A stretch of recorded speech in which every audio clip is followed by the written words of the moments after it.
চায়ের আড্ডায় বসলেই শুধুমাত্র অনর্থক কথা।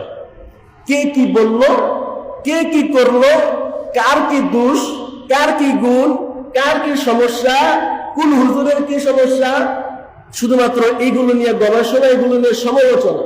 কয়েকজন 2-3 জন একত্রিত হইলেই দেখা যায় শয়তানের ধোঁকাটা আমাদেরকে দেয়। কিলা অকল, অমুকের এই সমস্যা, ওই হুজুরটা এমন, এই সমস্যা, এই দোষ। শুধুমাত্র একত্রিত হইলেই এগুলো বলতে শুরু করে। আল্লাহ নবী বলেন, যারা এই কাজগুলো করে আল্লাহ তাআলা তাদের কাজকেও পছন্দ করেন না, এই সমস্ত মানুষদেরকেও আল্লাহ তাআলা অপছন্দ করেন। যতই নামাজি হন, কিন্তু মানুষের দুশ্চর্চা করবেন, শুধু দোষগুলো খুঁজে খুঁজে দেখবেন, কি গুণ আছে এটা দেখার কোনো নাম গন্ধও নাই।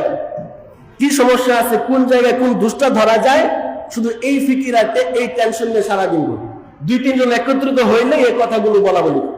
আল্লাহ বলেন, হুসনুল ইসলাম তারকু মা লা ইয়ানিনি। ইসলামের একটা সৌন্দর্য হলো মানুষ অনর্থক কাজ, অনর্থক কথাবার্তা মানুষ ছেড়ে দিবে। অনর্থক কথাবার্তা, অনর্থক কাজ এগুলো বর্জন করা, এটা ইসলামের একটা সৌন্দর্য। আপনি যতক্ষণ পর্যন্ত গীবত করলেন, শিকায়ত করলেন, দুশ্চর্চা করলেন, ততক্ষণ বসে বসে যদি আপনি আল্লাহ তাআলার জিকির করতেন, আল্লাহ তাআলাকে স্মরণ করতেন, তাহলে আল্লাহ তাআলার অনেক প্রিয় আপনি হয়ে যেতেন, অনেক নৈকট্য প্রাপ্ত ব্যক্তি আপনি হয়ে যেতেন।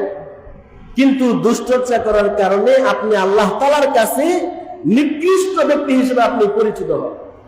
এই জন্য আল্লাহ তাআলা আমাদের সবাইকে অন্যের দুশ্চর্চা করা থেকে হেফাজত করেন বলে আমি